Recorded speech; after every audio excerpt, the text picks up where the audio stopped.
When empathy meets influence, a neurodivergent reflection on manipulation, vulnerability, and stepping out of the pattern. I'm neurodivergent, and for much of my life, I couldn't quite explain why I kept finding myself drained, overextended, or quietly harvested of my time and energy.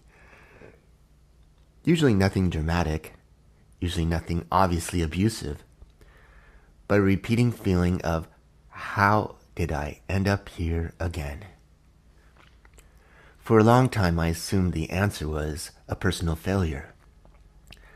Not being firm enough, not being savvy enough, or not seeing things too soon enough. Now I understand something different. Manipulation isn't always malicious, and vulnerability isn't weakness. Manipulation isn't a type of person.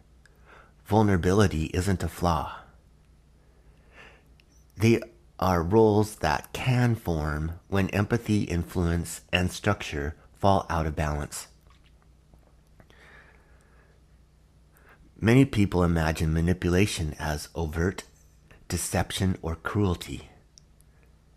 But more often, it looks like engineering situations where choice quietly narrows, where consent is assumed instead of asked, where proximity replaces invitation, where attention is guided rather than freely given.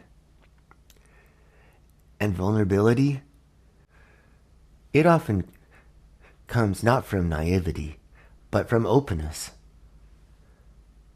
Why neurodivergent people are often at risk?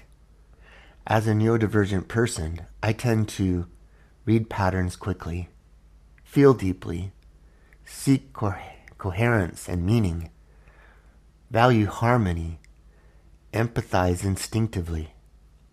Those are strengths. But in certain social environments, they also create frictionless access, especially in spaces with unclear rules, authority figures, charismatic leaders, social performance, or unspoken expectations. In those spaces, my empathy didn't protect me. It kept me present longer than I should have been. Conditioning matters more than we admit. I also grew up in a very rigid religious environment. Being under authority, following structure, and suppressing personal signals that were presented as moral strengths, obedience and endurance were framed as a virtue. Questioning internal discomfort often came last. That training stayed with me far longer than I realized. This isn't an indictment of belief or faith. It's an acknowledgement of how structure shapes nervous systems.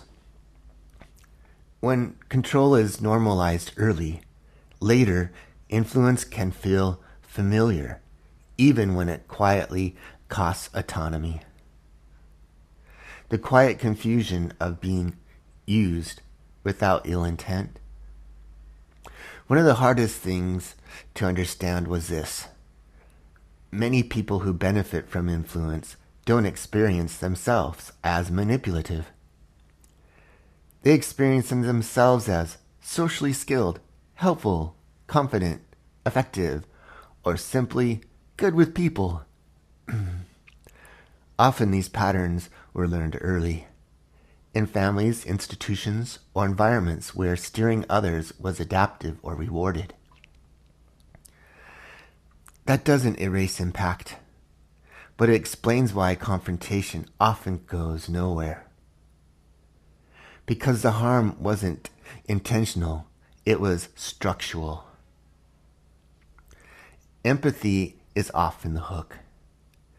This took me a long time to see. After uncomfortable interaction, my mind would ask, did they mean to do that? What might they have been going through? Were they aware of how that landed? See, that instinct is compassionate, but it also can reopen doors that we're wisely closing. Empathy, when ungated, becomes continued access. And not everyone who enters through empathy respects autonomy. What changed for me? I stopped trying to fully understand people who bypassed consent. Instead, I started listening to how my body felt inside interactions.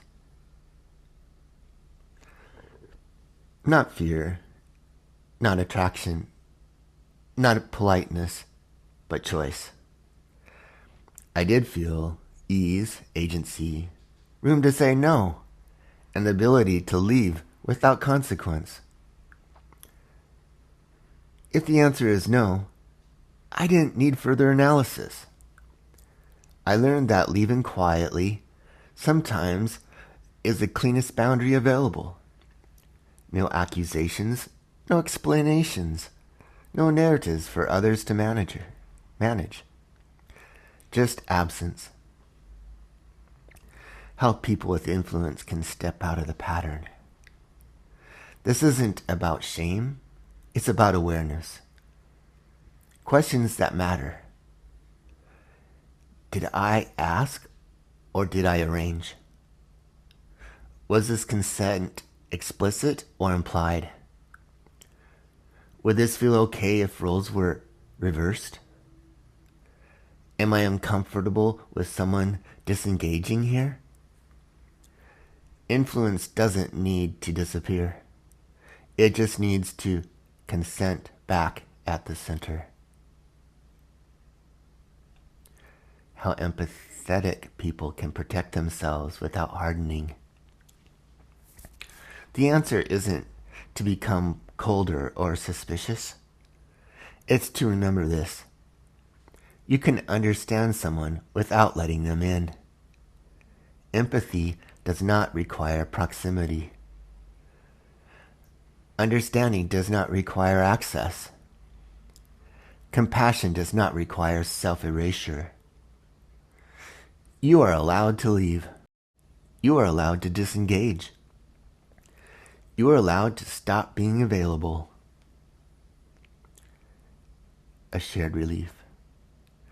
When manipulation decreases, everyone benefits. The influencer no longer needs to control to feel safe. The empath no longer needs armor to survive connection. Healthy spaces allow desire without pressure, connection without extraction, and empathy without the cost to autonomy. I'm still empathetic. I'm still open. I just no longer mistake endurance for kindness. This is Ali Rabi.